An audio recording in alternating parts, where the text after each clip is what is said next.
I never imagined I'd be writing this, but I need to get it off my chest before I lose myself completely. I always thought my father's retirement would be a triumphant moment for our family business, a moment when I would finally be recognized as his rightful heir. Instead, I witnessed the ultimate betrayal that changed my life forever. It was supposed to be a celebration of a legacy, a moment when my dad would pass on everything he'd built to me, the one who'd been there every step of the way. But that night, everything shattered when he announced in front of everyone that his business would go to my brother-in-law, Tony. The words still ring in my ears, "You're a disappointment." For years, I dedicated myself to learning every facet of our company. I was there in the early mornings, the late nights, the tense board meetings, and even the quiet moments when I was left alone to figure out where I'd gone wrong. I had sacrificed a piece of my soul to prove I was worthy of carrying on Dad's legacy. I believed I had his trust and respect, but all that turned out to be a cruel illusion. My father's final act wasn't a gesture of confidence in me, it was an admission of his deep disillusionment. I remember that night vividly. The retirement party was held at a grand hall, decorated with memorabilia of decades spent building the company from nothing. Old colleagues, loyal employees, and distant relatives mingled under soft lights and celebratory music. I stood near the back, trying to muster a smile while my stomach churned with anxiety. The announcement was made in a booming voice that I knew belonged to my father, a man I had always admired for his sharp business acumen and uncompromising standards. But what he said next was something I could never have prepared for. My father took the stage, his eyes scanning the room with a mix of nostalgia and steely resolve. He began by thanking everyone for their loyalty and hard work, then slowly transitioned to the topic that had everyone on edge, the future of the company. I thought back on every sleepless night, every moment I had poured my energy into this business, believing it was my destiny to lead it forward. And then, with a calm that belied the weight of his words, he announced that the company's reins would be handed over to Tony, my brother-in-law. As if to punctuate the announcement, he added, "I'm sorry, but you were never what I expected. You've been a disappointment." The shock was suffocating. I felt every eye in the room, every whispered comment, as if the betrayal were a public spectacle. I could see the smug satisfaction on Tony's face, a face I once regarded as a brother, but now realized was nothing more than a mask hiding greed and entitlement.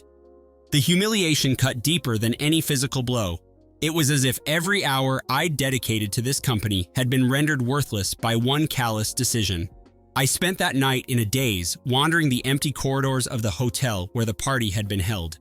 Every step felt heavy with the weight of shattered dreams and unspoken accusations. I recalled the countless conversations with my father where I had hoped to earn his approval, his pride. In every discussion about strategy and vision, I had seen glimmers of expectation in his eyes, an expectation that I would someday lead. Instead, I was being cast aside like a broken tool, replaced by someone I never saw as a threat. In the weeks that followed, the news spread like wildfire. I became the topic of hushed conversations among employees and relatives. The whispers were not of admiration or sympathy, but of pity and scorn. The sting of betrayal was compounded by the fact that those I trusted now saw me as the failure of the family. I found myself isolated, left with only the bitterness of a dream unfulfilled and a future stolen. I could have sunk into despair, allowed anger to consume me completely, but I refused to be the victim in my own story. Instead, I decided that if my father and Tony wanted to see me crumble, I would show them that I was far from broken. I set out to reclaim not only the respect I once had, but the very business that was rightfully mine. The road to revenge was not going to be easy, and it was not going to be a matter of impulsive acts of rage. It was going to be a long, calculated process, a meticulously crafted plan to expose the true nature of the man who had betrayed me and to wrest back control of what was built with sweat and honor. The first step was to understand every inch of the company from the inside. I had worked there all my life, and I knew its strengths, weaknesses, and the intricate web of relationships that held it together. I began quietly reaching out to trusted colleagues, those who had known me since I was a child, learning the ropes from Dad himself. I met with former mentors and loyal employees in secret, gathering not only their memories, but also evidence of the many decisions that had shaped the company over the decades. In hushed tones and under the cover of darkness, they told me stories that contradicted Tony's polished image. There were whispers of backroom deals, of unethical practices that had been swept under the rug. I listened intently, taking notes on every detail, knowing that these pieces of information could one day be used as ammunition against him. Every night, I pored over financial records and company archives, connecting dots that many had overlooked. I discovered discrepancies in accounts and questionable transactions that suggested Tony's rapid rise was built on a foundation of deception. The more I learned, the more certain I became that his takeover was not the culmination of merit, but the result of manipulation and a complete disregard for the legacy of our family. My heart ached with the realization that the man I once trusted, who was supposed to be part of our family, was nothing more than a charlatan. I spent months building a dossier, a meticulous compilation of evidence that I intended to use as leverage. I knew that if I wanted to reclaim my rightful place, I had to expose the truth to the board of directors, to the employees, and to anyone who still had a stake in the company. The plan was risky, and every move had to be calculated with precision. I worked quietly, often late into the night, balancing my outward facade of sorrow and resignation with the inner fire of determination. In the midst of this planning, I realized that Tony's overconfidence was his greatest vulnerability. He believed that the decision was final, that I had no recourse but to accept my fate. This arrogance gave me an opening, a chance to corner him in his own game. I began discreetly reaching out to key investors who had a personal stake in the company's future. I organized confidential meetings during which I presented them with the evidence I had gathered. I was careful to frame it not as a personal vendetta, but as a matter of preserving the integrity of the business that had sustained so many families for generations. Slowly but surely, I built a coalition of allies who began to question Tony's leadership and the ethical foundation of his decisions. Every interaction was laced with tension. I met with one investor after another, each conversation leaving me both exhilarated and exhausted. I knew that I was walking a tightrope, one misstep away from complete ruin, yet I was driven by a sense of justice that had been denied to me for so long. I wasn't just fighting for my pride, I was fighting for the legacy of our family, for the countless hours of labor that had been dedicated to building something meaningful. As the months passed, my secret network grew stronger. I arranged a meeting with several key board members under the guise of discussing future strategy. In that meeting, armed with my dossier, I laid out the damning evidence of Tony's mismanagement and unethical practices. The room fell silent as I recounted transaction after transaction, decision after decision that revealed a pattern of corruption. I could see the shock in their eyes, the realization that the man they had celebrated was not the visionary they believed him to be, but a con artist who had taken advantage of my father's trust. Tony was present at the meeting, his face contorted in a mixture of disbelief and barely contained fury. He tried to dismiss my allegations as petty grievances born of jealousy, but the evidence was irrefutable. The board members exchanged uneasy glances, their confidence in his leadership beginning to crumble. I watched as the tide slowly turned in my favor. For the first time since that fateful retirement party, I felt a glimmer of hope, a sense that maybe, just maybe, justice would prevail. But I wasn't finished yet. The final piece of my plan was to confront my father directly. I needed answers. Why had he chosen Tony over me? What had I done to deserve this betrayal? I arranged to meet him in his study, a room filled with memories of a man who had once been my idol. As soon as he saw me, his face hardened, and I could see the remnants of the disappointment he had once harbored. I asked him the questions that had haunted me for years, and with a resigned sigh, he began to speak. He told me that his decision was not made in haste, that he had observed my performance with a critical eye. He cited mistakes, missed opportunities, and a lack of the ruthless drive needed to compete in the modern market. His words stung with a cold finality. I tried to defend myself, to argue that his criticisms were not only unfair but also a betrayal of the trust that had been the cornerstone of our relationship. But he would not listen. In his eyes, I was a disappointment, a failure who had never truly lived up to the promise of his legacy. That conversation left me hollow, a shell of the person I once believed I could be. But it also ignited a fire that I had never felt before.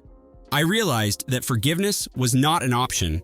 Trust had been shattered beyond repair, and my path forward was one of calculated retribution. I left his study with a resolve that was both bitter and unyielding. I would not allow him or Tony to dictate my future any longer.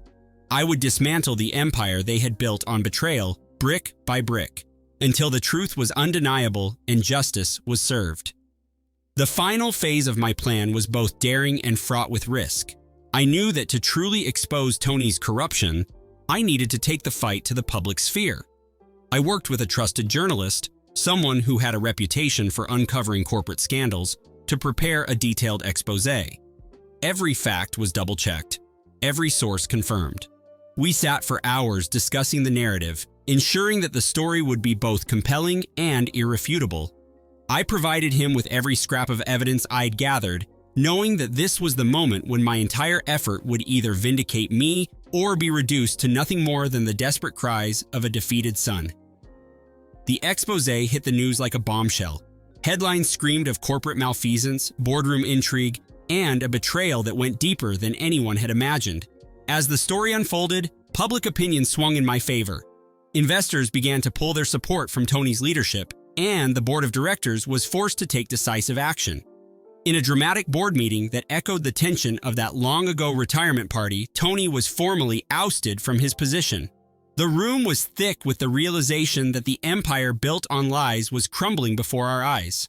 I didn't feel a moment's satisfaction when the fall of Tony was confirmed. Instead, I was overcome with a cold resolve. My revenge was not a spur-of-the-moment act of violence or recklessness. It was a calculated reclamation of what had always been mine. I made it clear to everyone that I bore no ill will for those who had stood by me in silence. But as for my father, forgiveness was not in the cards. His words had cut too deep. His betrayal was too profound. I left that meeting with a clear message. Some wounds are never meant to heal. In the months that followed, I worked to rebuild the business with the allies who had remained loyal through it all. Every decision, every strategy was infused with the lessons of betrayal and the bitter taste of regret. I transformed the company from the inside out, instilling a culture of transparency, accountability, and merit. Slowly but surely, the enterprise began to regain the trust of its employees and investors.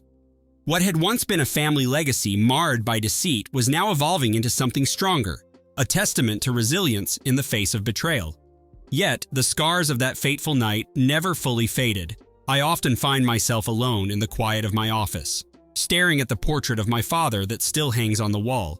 It serves as a reminder of both the love I once held for him and the profound disappointment that led me down this path of retribution. I have no illusions about the cost of revenge. It has left me hardened, forever changed by the choices I was forced to make. But I also know that I cannot afford to look back. I have built something that is real and honest out of the wreckage of my shattered dreams, and that is all the vindication I need. Looking back, I realize that this isn't just a story of personal failure and family betrayal. It's a tale of the lengths one will go to reclaim their dignity when everything is taken away. I have no regrets about the actions I took, and I do not forgive the betrayal that set this chain of events in motion. There is no redemption for a man who casts aside the very blood that should have been his strength. The revenge I exacted wasn't fueled by blind rage. It was born of necessity, a means to an end. I had to dismantle a corrupt empire that had been built on my father's misplaced judgment, and in doing so, I had to erase the image of a man who would forever be defined by his cruelty. This journey taught me that sometimes the only way to move forward is to confront the darkness head-on. I have learned that true strength isn't found in forgiveness or in blind acceptance, but in the relentless pursuit of justice, even when it means sacrificing the one thing that once gave you purpose. I now lead a company that stands for integrity and hard work, a company that has been purified by the fires of betrayal and reborn in the wake of retribution. And while I may never fully escape the shadows of that fateful night, I have come to accept that my scars are a testament to the price of loyalty and the cost of misplaced trust. To anyone who has ever been betrayed by those they love, I offer this truth. Sometimes, the only way to honor your own worth is to rise from the ashes and forge a path that is uniquely your own. I will never forget the words that were spoken that night, nor the cold, hard reality they represented. I carry them with me as both a burden and a beacon, a constant reminder that while betrayal can shatter the strongest bonds, it can also ignite a fire that burns away the lies and reveals the truth beneath. I stand here today, not as the disappointed son my father once claimed I was, but as a man who reclaimed his destiny through unwavering resolve and a commitment to justice. I will never forgive the betrayal that was inflicted upon me, and I will never allow my past to define my future. In the end, the revenge I achieved was not just for myself, it was for every person who has ever been cast aside and told they were not enough. My story is a testament to the strength that lies within when one refuses to be broken, even in the face of the deepest betrayal. This is my truth, and while the scars will remain, they serve as a reminder of the price I paid and the victory I ultimately secured. The betrayal was absolute, the hurt immeasurable, and the path to revenge long and arduous. But in reclaiming my life and rebuilding what was lost, I proved that even in the darkest moments, there is a light that burns bright enough to guide you forward. And as I continue to lead with the lessons of the past etched into every decision I make, I know one thing for certain. Some betrayals demand a revenge that is as unforgiving as the wound itself, and I have delivered that justice with every calculated step I took.